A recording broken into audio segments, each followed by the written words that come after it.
Streaming from the 22 News Broadcast Center. This is 22 News at 4 p.m. Digital Edition.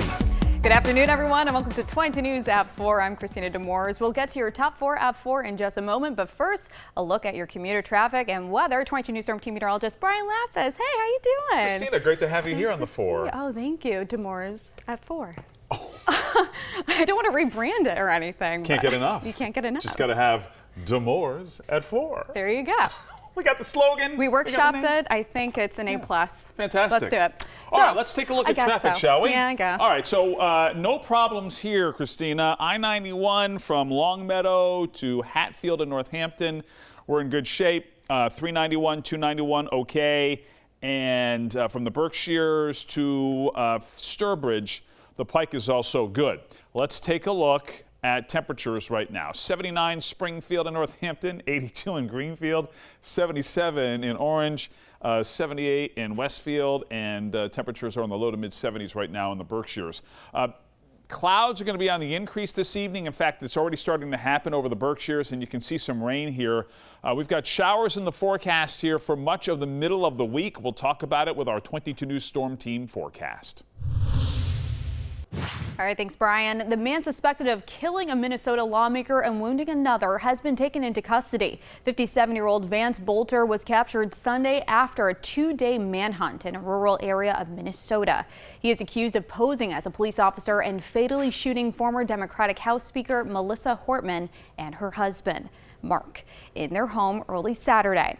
He also allegedly shot another state lawmaker and his wife in their home about 9 miles away. Authorities did not give a motive for the shootings as they announced Bolter's arrest.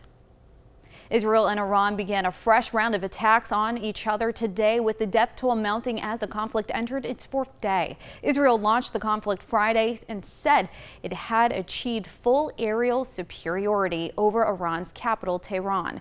At least 224 people in Iran have been killed since Israel's initial attack Friday, while 24 people have been killed by Iran's retaliatory strikes against Israel. Israel says its military campaign is aimed at dismantling Iran's nuclear and ballistic missile programs. The U.S. has warned Iran not to target U.S. personnel or assets in the region. Verdict watch continues in the retrial of Karen Reed. Today was the second day of deliberations for the jury. They got the case on Friday, but only deliberated for about 90 minutes before being sent home for the weekend. On the verdict slip, there are 3 charges: second-degree murder, manslaughter while driving under the influence, and leaving the scene of a crash resulting in death. Reed's defense team had filed a motion to amend the verdict slip, but it was denied by the judge this morning. The jury in Reed's first trial deliberated for 5 days, but the case ended in a mistrial when they could not reach a unanimous verdict. Congressman Richard Neal today joined Springfield city leaders to unveil the completed renovations to the historic Walker Memorial Grandstand at Forest Park. The renovations were made possible thanks to $3 million in federal funding. Congressman Neal helped secure through the fiscal year 2022 omnibus package. There is improved seating, new restroom, and a concession area, making the space more comfortable for the dugouts, are also dedicated to the Republican newspaper's longtime sports writer, the late Gary Brown. All right, now let's get another check of today's weather with 22 News Storm Team Meteorologist Brian Lathis. Brian, what can you tell us? Unfortunately, we've got some rain in here for the middle of the week, but there are some encouraging signs about the weekend. Great news. Yeah. I don't want to get too excited for everybody, but. Right. Let's take a look. Right. Our 22 News Storm Team, clouds and radar, showing clouds here off to our south and to our west. We've had hazy sunshine for much of the day here today.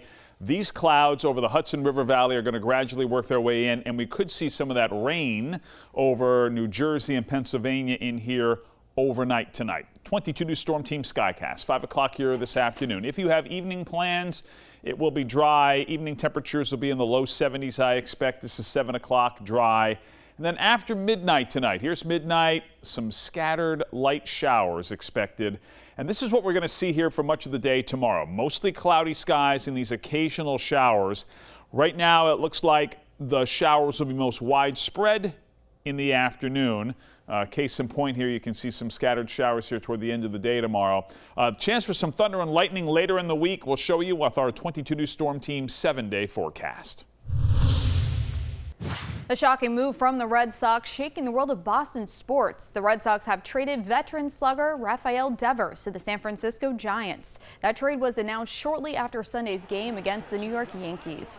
In return for the three-time All-Star, the Red Sox received 2 pitchers from the Giants, plus 2 minor league prospects. Devers signed a 10-year contract extension for over $300 million heading into the 2023 season. Devers was 21. He made his major league debut with the Red Sox in 2017 and went on to win the World Series the following year. Another big concert has been announced for this year's Big E. Government Mule will take the stage on opening night of the fair Friday, September 12th. Tickets will go on sale this Friday, June 20th at 10 a.m. Admission to the fair is included with the concert ticket. Government Mule is just the latest group to join the list of performers who will play the Big E during its 17-day run in September. For a full list of concerts in both the Big E Arena and on the Court of Honor stage, just head to our website, wwlp.com. How to Train Your Dragon took flight at the box office this weekend, proving that some remakes still have teeth. The Universal live-action adaptation of the beloved animated franchise soared to a strong $83 million debut in North American theaters. The film follows the unlikely friendship between a young Viking named Hiccup and a dragon called Toothless. It also claimed the #1 spot ahead of Disney's Lilo and Stitch, which slipped to second place after topping the charts for 3 weekends. Now for a look at what we're working on for 22 News starting at 5, we have reaction from Beacon Hill tonight following the killing of 2 state lawmakers in Minnesota over the weekend. Hear what they have to say about political violence and their own safety. Plus, Congressman Richard Neal is weighing in on the escalating tensions between Israel and Iran. And the Longmeadow High School's girls tennis team has brought home the state title for a 2nd year in a row. We're talking to players and their coach about this achievement. Traffic pretty quiet as we approach the evening commute here. Up and down 91, no major problems. Slight slowdown as usual at the merge with 291 at the Mass Pike and 291 at I-91. But otherwise, the Pike is looking good. Surface streets, in fact, are looking pretty good as well. We will track our chances for rain here for the middle of the week, and we're always looking at the weekend's weather on 22 News starting at 5. All right, thanks, Brian, and thank you for joining us this afternoon for 22 News at 4. Join us on TV tonight starting at 5, and you can get all your local news and weather updates anytime on wwlp.com and the 22 News mobile app.